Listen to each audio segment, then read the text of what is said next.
Géopolis Télévision, dans les profondeurs de l'économie africaine. Tout de suite,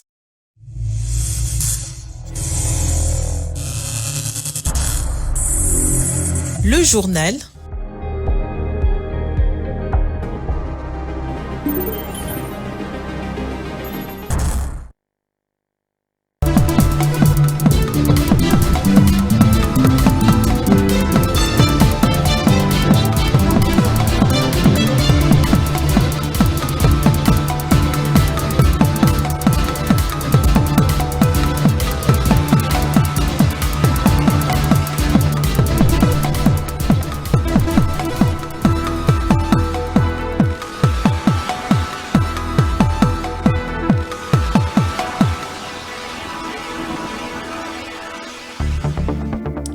au sommaire, révocation du coordonnateur national du programme de désarmement, démobilisation, relèvement communautaire et stabilisation à PDDRCS Bosco Baala par ordonnance présidentielle. C'est la porte-parole du chef de l'État qui a fait cette annonce. Vous connaîtrez les probables raisons de cette révocation dans ce journal. Et puis en Afrique, la Namibie et le Niger sont les mieux placés pour profiter du regain d'intérêt pour le nucléaire avec une hausse de demande, avec une demande en hausse pour l'uranium. Les pays se positionnent donc quant aux réserves d'uranium qu'ils hébergent. C'est l'heure de vous informer, mesdames, messieurs, bonsoir, bienvenue dans ce journal. Je l'ai annoncé en titre, le président de la République, Félix Tshisekedi, vient de révoquer par ordonnance présidentielle l'abbé Jean Bosco Baala de ses fonctions de coordonnateur national du programme de désarmement, démobilisation, relèvement communautaire et stabilisation PDDRCS en sigle. L'annonce est du porte-parole de la porte-parole du chef de l'État, Tina Salama, ce mardi à 23 juillet, une révocation qui intervient alors que les informations l'annonçaient à Kampala pour rencontrer les membres du M23 à Sankwitus de Kinshasa. Suivez ce récit de Fisson Oleko. La porte-parole du chef de l'État, Tina Salama, a donné cette information à la chaîne nationale en lisant l'ordonnance présidentielle sans donner expressis verbis les raisons fondamentales de cette décision. Monsieur Baala Okwibale Loucheke Jean Bosco, coordonnateur national du programme de désarmement, démobilisation, relèvement communautaire et stabilisation, est révoqué de son poste. Cette ordonnance du président Tshisekedi intervient quelques heures après la divulgation de quelques informations faisant état de sa présence en Ouganda pour rencontrer les rebelles de M23. L'agence française de presse, AFP en sigle, a fait savoir même qu'il était à la tête d'une délégation envoyée par Kinshasa à Kampala pour rencontrer les autorités politiques de M23 soutenues par le Rwanda. En effet, le porte-parole du gouvernement, Patrick Muyaya, avait indiqué en réaction sur son compte X qu'aucune personne n'a été mandatée par le gouvernement congolais pour une quelconque forme de discussion avec les terroristes du RDF M23 à Kampala. La position de Kinshasa étant claire, pas de négociation avec le M23 et que le seul cadre de discussion possible sur l'est de la RDC reste le processus de Luanda où une feuille de route de la sortie de crise a été adoptée, avait déclaré la ministre d'État en charge des Affaires étrangères, Thérèse Kaikwamba Wagner, lors d'un briefing presse du 8 juillet. En réaction aux informations sur sa personne, le désormais ex-coordonnateur du PDDRCS s'est défendu en arguant que sa présence en Ouganda répond à un autre agenda. En brandissant sa demande de l'ordre de mission, il a indiqué que son déplacement avait pour but principal de mener des démarches pour faire rentrer au pays les ex-rebelles congolais du LRA. Et puis ce mercredi 24 juillet, un procès public s'ouvrira contre le leader du mouvement politico-militaire Alliance Fleuve Congo, AFC en sigle, allié au M23 et RDF, Corneille Nangaa, à la cour militaire de Lagombe. L'ancien président de la Commission électorale nationale indépendante est poursuivi pour activités terroristes, crimes de guerre et haute trahison. Maître Moïse Pika fait le point ici sur les faisabilité juridique de cette décision. Suivez.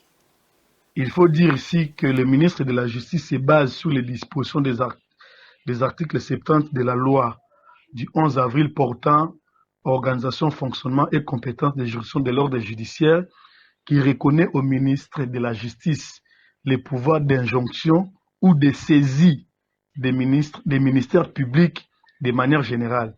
Aussi, il faut aussi dire que par rapport à cette procédure-là, il faut se référer à l'article 6 de la loi du 18 novembre 2002 portant code judiciaire militaire qui stipule que la haute cour militaire a un ressort qui s'étend sur toute l'étendue nationale et que les infractions dont serait poursuivi M. Corneille Nangaa en cas de poursuite judiciaire seraient bien sûr de la compétence de la haute cour militaire, c'est-à-dire terrorisme, haute trahison et crimes de guerre perpétrés dans l'Est, dans la partie Est de la RDC, notre pays.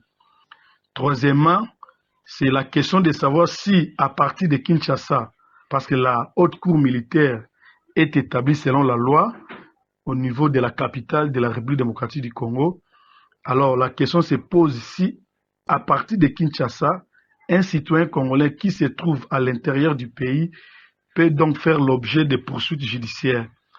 À mon avis, ma réponse est affirmative, du moment où la notion de la commission rogatoire est opérante en droit pénal congolais, c'est-à-dire lorsque le ministère public, c'est-à-dire l'auditeur militaire supérieur, saisit la haute cour militaire pour des infractions dont M. Corneille Nangaa serait donc poursuivable, les juges d'instruction ou les juges instructeurs peuvent déléguer une partie de son pouvoir, sauf peut-être exception, il peut déléguer une partie de son pouvoir à un OPJ sur réquisition.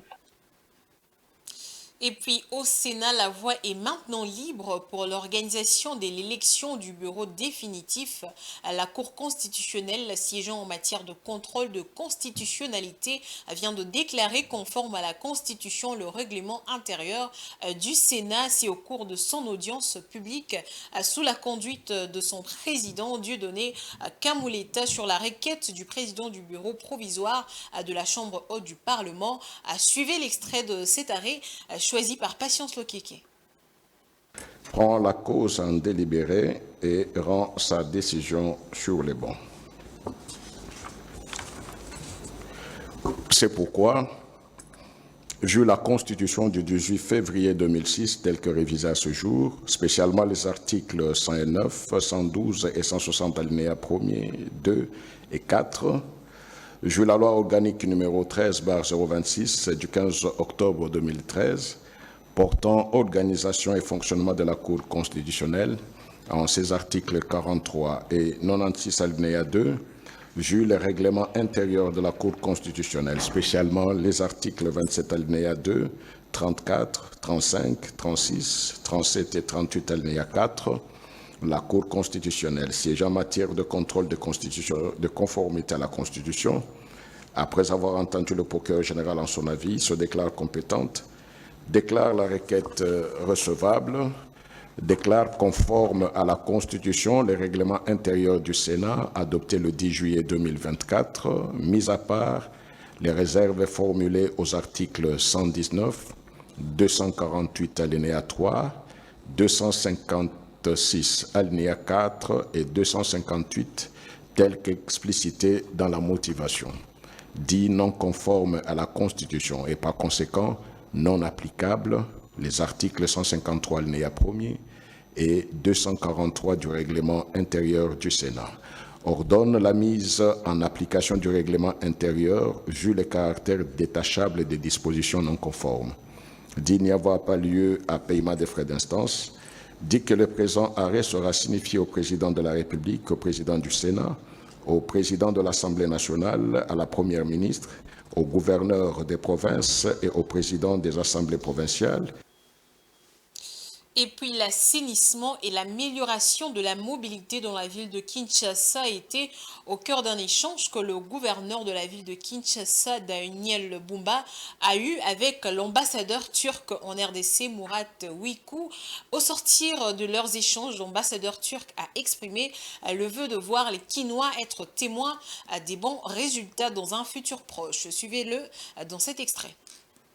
Déjà un projet en cours, comme vous savez peut-être, sur la collecte des déchets de la ville de Kinshasa. C'est d'ailleurs c'est un dossier qui a été discuté entre les deux présidents quand le président Erdogan a effectué une visite il y a 2 ans à Kinshasa. Et dès lors, il y a des travaux en cours. Et maintenant, avec le nouveau gouverneur, avec le nouveau gouvernement provincial, bien évidemment, ce travail va continuer. On a aussi discuté un peu les détails de ce projet.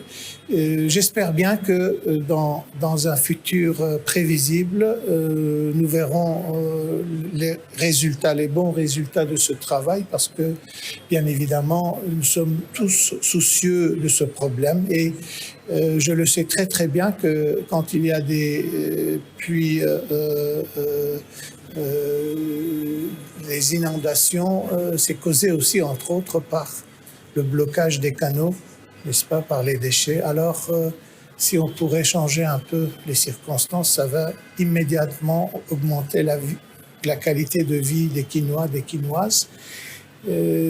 Il y a aussi plusieurs autres idées sur le soutien que la Turquie pourrait apporter, par exemple un système de transportation publique qui va un peu alléger ce grand problème d'embouteillage à Kinshasa, en particulier la connexion entre centre-ville et l'aéroport, parce que c'est un problème pour tout le monde.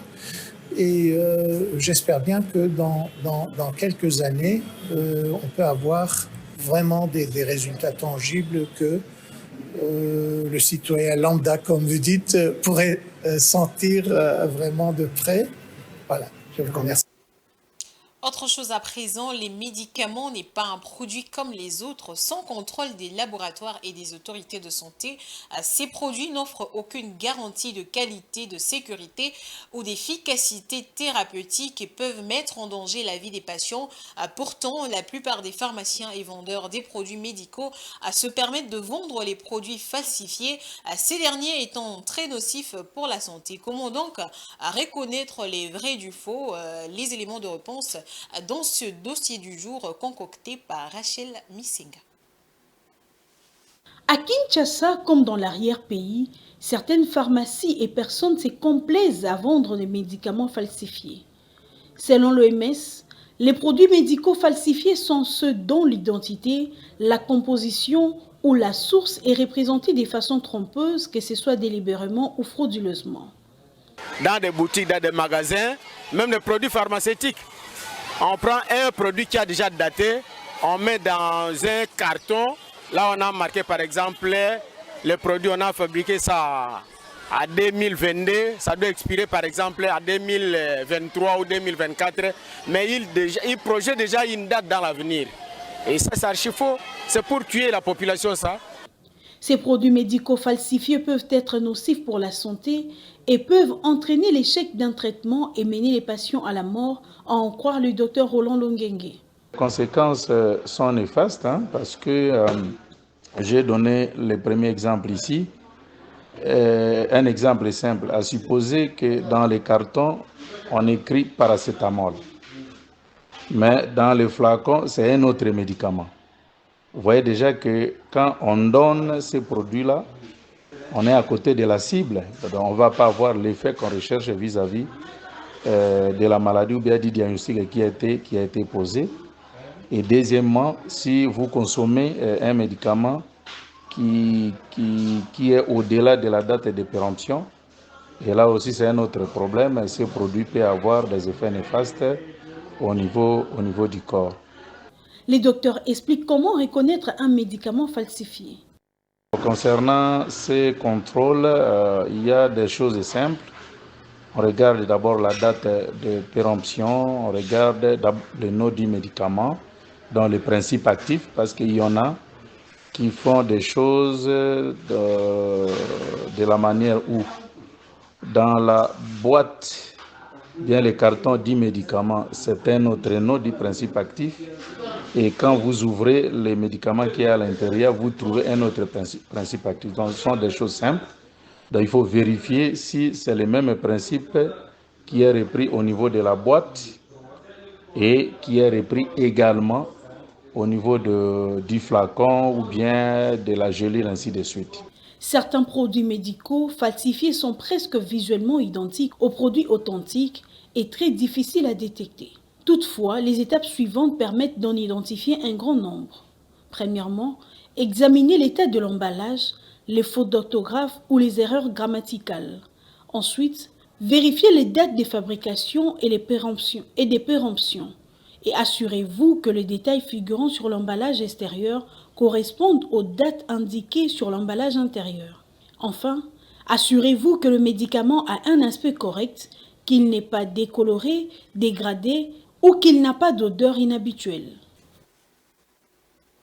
En sport, l'ASV Club de Kinshasa a repris avec les entraînements ce lundi à 22 juillet 2024 au stade Tata Raphaël afin de préparer la nouvelle saison 2024-2025. Les hommes d'Abdelsam Ouadou sont engagés cette saison aux interclubs de la CAF où ils feront leur entrée en lice lors du deuxième tour de la Coupe de la Confédération. Blaise Kouzola pour les détails.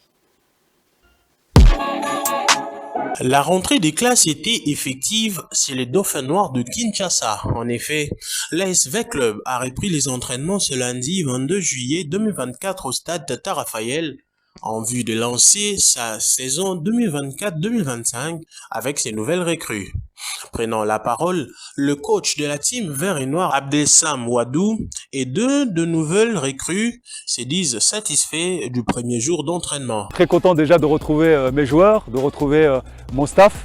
C'est vrai qu'on a accordé une période de régénération sur le plan mental et physique qui était nécessaire.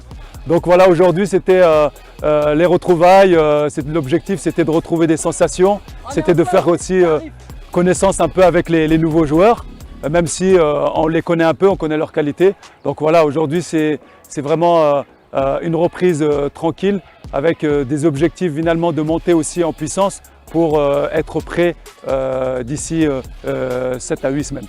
C'est ma première expérience en Afrique. Après moi, je suis un joueur même en Europe qui a beaucoup bougé. Donc j'ai jamais eu peur des challenges. C'est pour ça que quand le club m'a présenté ce challenge, le coach, le président, le directeur sportif, j'ai tout de suite adhéré. Donc voilà, moi j'aime bien les défis. Ici, je sais que c'est un grand défi. Il y a beaucoup de supporters. C'est un très grand club en Afrique. Donc déjà, c'est un honneur de jouer là. Et bien sûr, pour moi, c'est une très belle expérience à vivre, ça c'est sûr. Bon, en tout cas, mon arrivée ici s'est bien passée. C'est déjà un peu chez moi. J'ai découvert mes nouveaux coéquipiers. On a une très bonne cohésion d'équipe. On a beaucoup discuté avec le coach et les nouveaux staffs arrivants. On est beaucoup de nouveaux, donc ça fait qu'on s'est directement familiarisé. On est déjà une petite famille.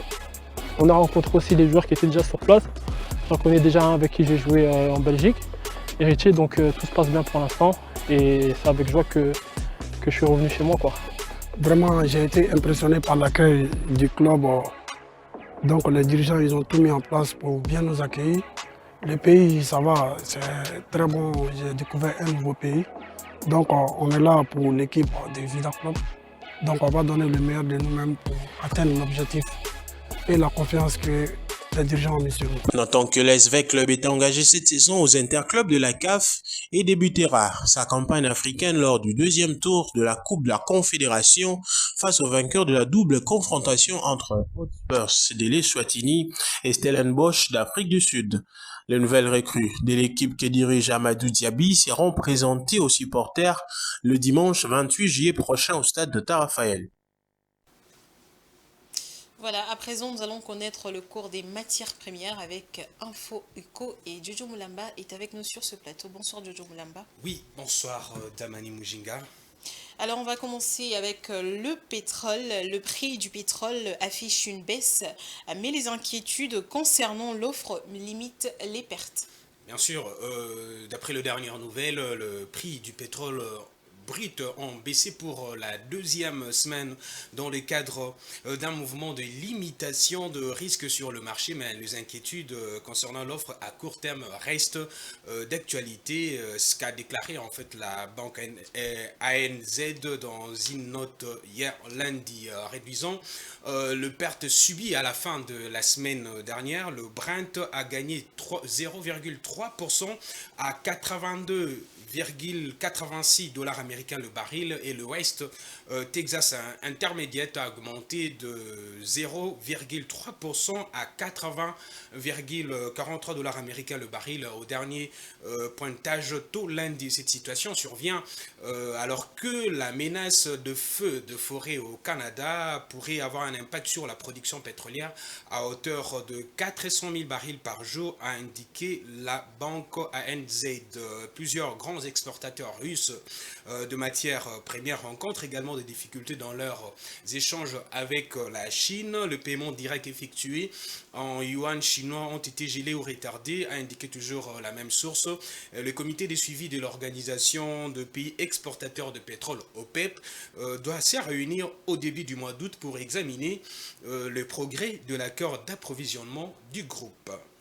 Et quant au cobalt, la chute des prix du cobalt utilisé pour les batteries des véhicules électriques. Oui, c'est important de parler du cobalt. C'est la République démocratique du Congo. On est le producteur. Le prix de l'hydroxyde de cobalt utilisé pour fabriquer des produits chimiques destinés aux batteries des voitures électriques ont chuté en raison d'une augmentation de l'offre en provenance de la République démocratique du Congo, premier producteur. L'hydroxyde de cobalt est produit au Congo où il est sous-produit du cuivre. Les prix de l'hydroxyde sont généralement exprimés en pourcentage du prix du métal, connu sous les noms de payable.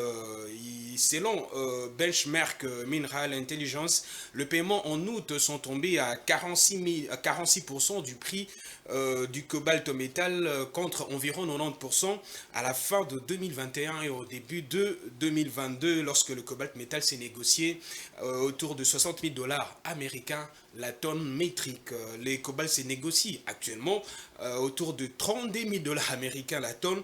Il est peu probable que le prix revienne au niveau de 2022 tant que la demande ne sera pas en mesure de rattraper l'énorme volume de cobalt disponible à l'heure actuelle.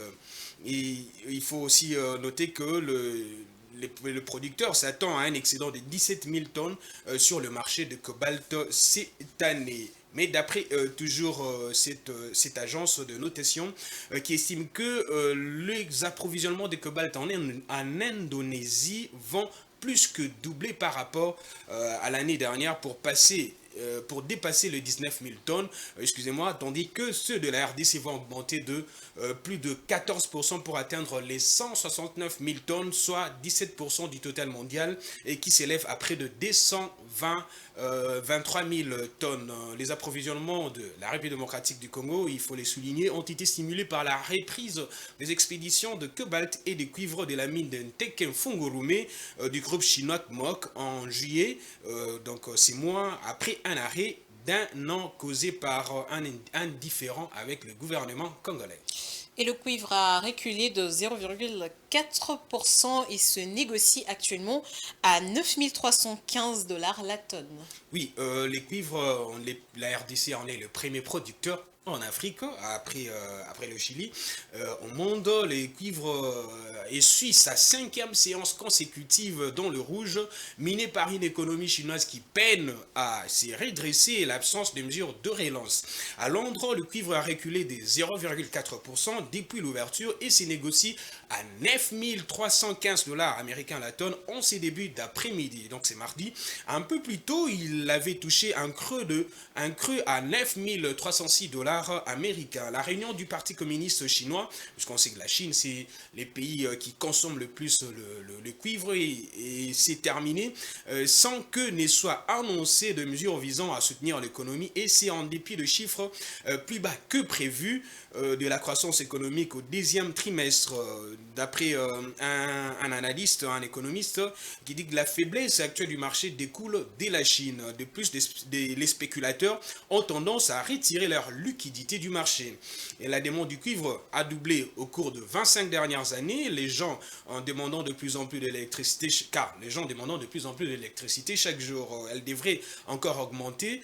On prévoit une augmentation de 43% de la demande d'ici 2035 par rapport à ce qu'elle est aujourd'hui. Cela est dû particulièrement au développement des technologies vertes telles que l'énergie solaire et éolienne ainsi que de véhicules électriques. Pour répondre à la demande du futur, il est primordial de continuer à augmenter encore davantage le taux de recyclage. L'industrie européenne du cuivre est déjà l'un des leaders mondiaux en cette matière et près de 50% de sa demande en cuivre provient de la récupération et du recyclage de ces métals.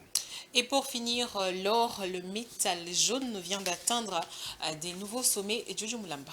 Oui, l'or a atteint des nouveaux sommets. Le 22 juillet 2024, le cours de l'or a connu une légère augmentation soutenue par un dollar affaibli et les attentes de réduction de taux d'intérêt américains. Les données économiques à venir fourniront plus d'indices sur la trajectoire de la politique monétaire de la Réserve fédérale américaine. Et l'or au comptant a progressé de 0,2%, atteignant 2405,27 dollars américains l'once.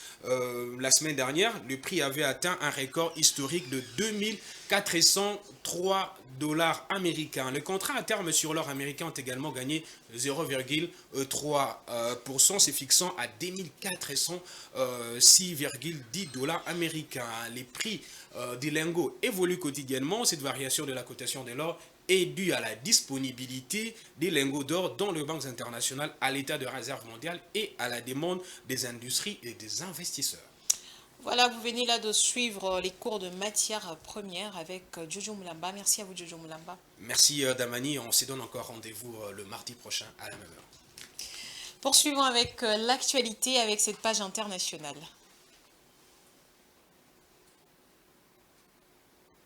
Et vous avez le tampon de l'essayeur.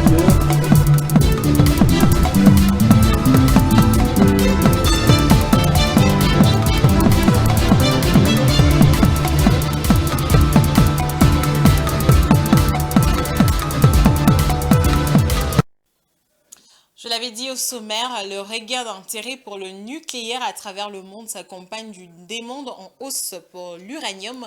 En Afrique, la Namibie et le Niger sont les mieux placés pour profiter de ces perspectives, mais d'autres pays hébergeant des réserves d'uranium se positionnent aussi. Bleskozola nous en dit plus. Ascari Metals a annoncé ce 23 juillet avoir obtenu 850 000 dollars australiens, soit 562 000 dollars, pour explorer l'uranium en Tanzanie. La junior minière basée à Perth et cotée sur la bourse ASX en Australie a en effet acquis en février 2024 le projet d'uranium Matemanga dans le pays d'Afrique de l'Est et recherche d'autres opportunités d'investissement dans le combustible nucléaire. Le financement obtenu par les biais d'une émission d'obligations s'inscrit dans un contexte de regain d'intérêt des sociétés basées en Australie pour l'uranium africain. En mars dernier, Moab Minerals a ainsi acquis une participation de 80,85% dans un portefeuille d'actifs d'uranium en Tanzanie et prévoit de lancer ses premiers travaux d'exploration en août-septembre. Lotus Resources, compagnie basée à Perth, s'efforce aussi de relancer Kayelekera, une mine d'uranium placée en régime de maintenance et entretien au Malawi en 2014. Les regains d'intérêt des compagnies australiennes mais aussi canadiennes pour l'uranium africain s'expliquent par la hausse de prix de l'uranium ces derniers mois.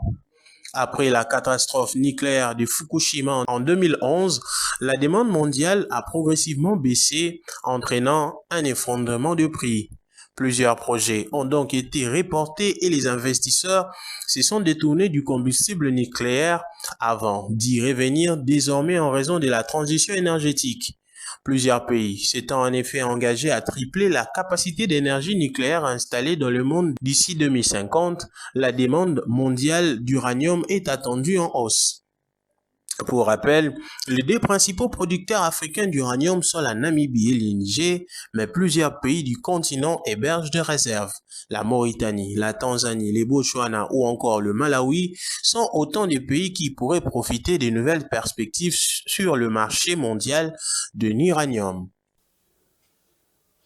Et puis le Maroc est le principal producteur africain d'huile d'olive, contrairement à la Tunisie qui s'illustre dans l'exportation. La production marocaine est principalement destinée à la consommation sur le marché intérieur. Toujours avec Bleskozola. Au Maroc, Mohamed Sadiki, ministre de l'Agriculture, a donné le 20 juillet dernier le coup d'envoi pour la construction d'une unité de trituration d'olives à Meknes. L'annonce a été faite dans un communiqué publié sur le site du ministère. D'un coût total de 23 millions de dirhams, soit 2,4 millions de dollars, cette installation est basée sur un site de 0,2 hectares.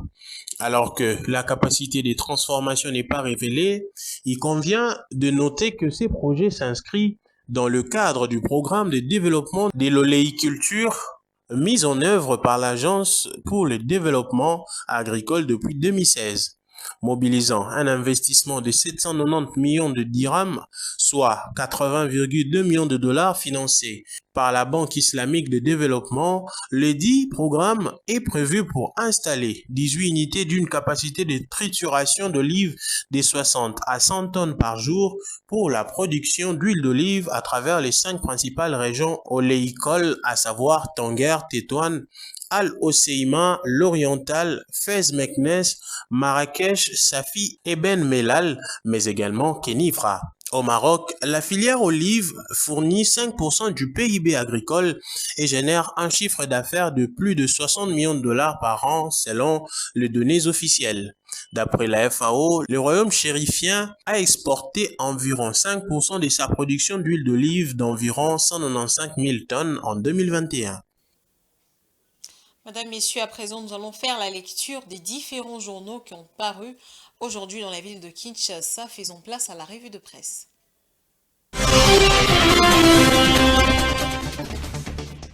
Bonsoir.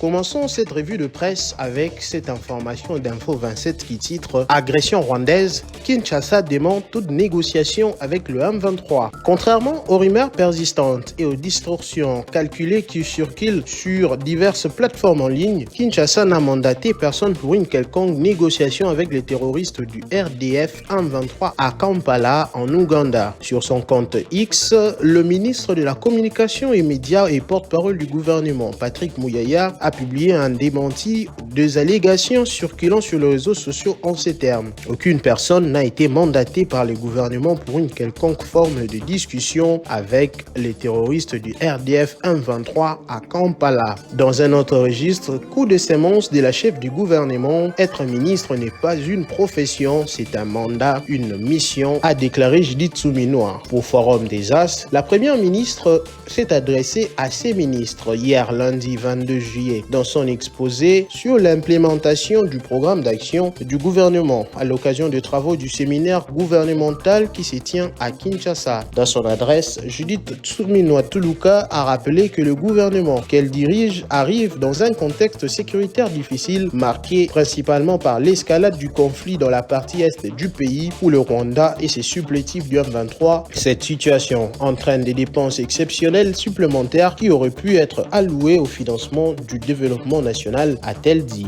Dans un autre sujet d'actualité, affaire Boukangalunzo, Cour constitutionnelle, l'affaire renvoyée au 11 novembre 2024, écrit La Prospérité. Les motifs sont désormais connus. D'abord, la demande de renvoi sollicitée par les avocats conseils de Christos Stéphanous Grobler, accusé dans cette affaire aux côtés d'autres figures à l'instar de Augustin Matata Ponyo, ancien Premier ministre. Puis l'annonce d'un changement à venir dans la composition de membres de la Cour constitutionnelle. Ainsi, renvoyé au terme d'une ordonnance de renvoi numéro 005/2024 signée par Dieudonné Kamuleta Badibanga et François Aounja, respectivement président et greffier en chef à la Cour constitutionnelle, l'audience publique de ces procès a-t-elle été fixée pour le 11 novembre 2024 à 10h du matin, selon le communiqué de la Cour constitutionnelle. Fin de cette revue de presse. Merci de nous avoir suivis.